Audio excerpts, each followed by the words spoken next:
We have one more set of interview questions for you, kind of some takeaways for the audience, if anybody here is listening and has some desire to take a practical tips and tricks kind of away from this. But first, I think we have a voicemail. Yeah, absolutely. We can get that queued up with the booth.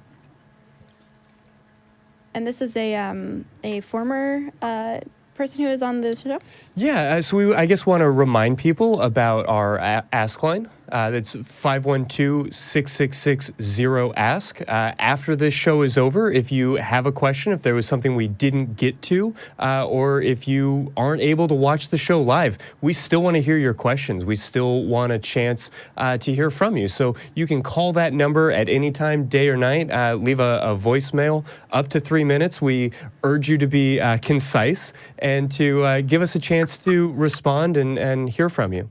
Yep, number is on the screen. And we're hearing from, who is this? This is Dr. Kristen Lassiter, Awesome. the reproductive psychiatrist who we spoke to back in, I believe, April. That episode is still up, and I really encourage everybody to take a look. It was a good time. Hi, this is Kristen Lassiter. So I was on the show back in April. For those of you who don't know, I'm a reproductive psychiatrist in Austin, Texas. And I see a lot of people around pregnancy and postpartum who are going through depression, anxiety, or some other issues.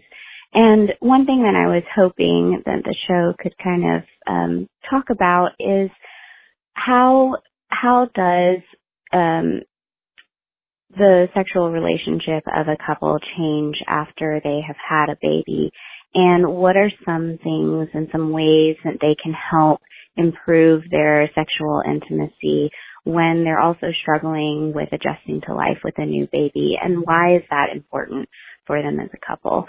Thank you, and I look forward to hearing your answers. Bye.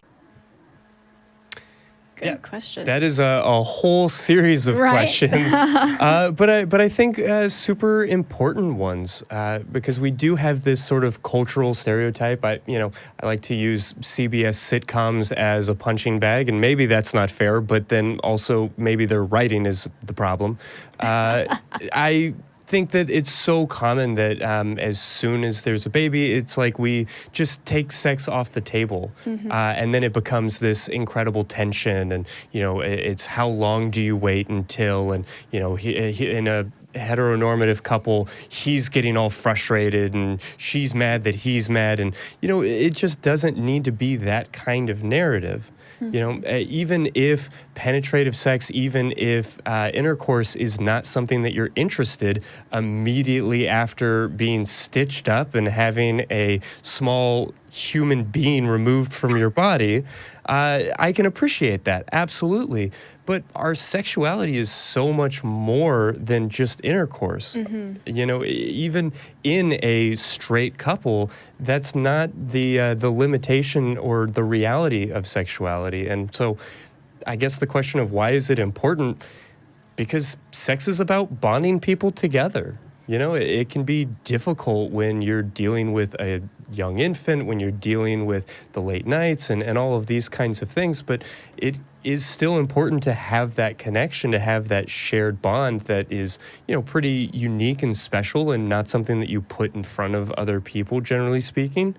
And so, I think it's about expanding our definition of sex and making sure that we are working to stay in connection and using, I guess, sex as a tool to bond people to each other rather than just like an appetite that needs to be satisfied. Right. I think another thing is just, especially with kind of purity culture, the Christian viewpoint to this that, pervades even outside of strictly fundamentalist groups of people, is the idea that you have sex to have a kid.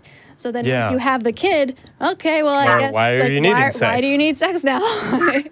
So that's not a healthy way to look at that either. So yes, you've had a kid, but you don't need to wait until you're ready to have another one. You don't need to have any reason for it or any justification for, maybe it's possible, or, well, maybe I'm not ready yet. Well, that's all fine, but you have to be willing to just be there for your partner and treat it as a pleasurable thing and as something that doesn't have all that stress on it, because you're going to have a lot of stress with a newborn. So there was actually just recently a comic on Oh Joy Sex Toy by Erica Moen about this topic and about what you can expect in sexual activity and your body soon after having a baby. And there were a couple of them that I didn't know about. There's one that's particularly important, which is because of the way that your hormones have changed. Most likely you're going to have a big decrease in the amount of lubrication you produce. Mm-hmm. And so you have to go way hardcore with adding extra lube because you are not going to produce enough. It's just not going to happen. And then the other one that I learned that I didn't know about was that not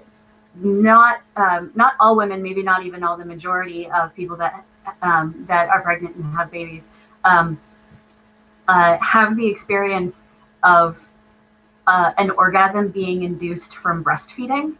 That's a thing that can happen, and usually when that does happen, they're like, what did I just do? Really confusing. I actually hadn't heard that was a concern, but it absolutely makes sense to me, and is something that I think people would rather be warned about than to find out going in cold. Yeah.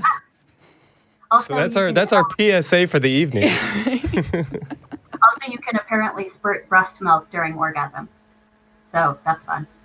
Interesting. I felt like I had seen every damn kind of porn that there was, and then you go and tell me there's a new one. The more you know. Gonna have a long night. I guess so.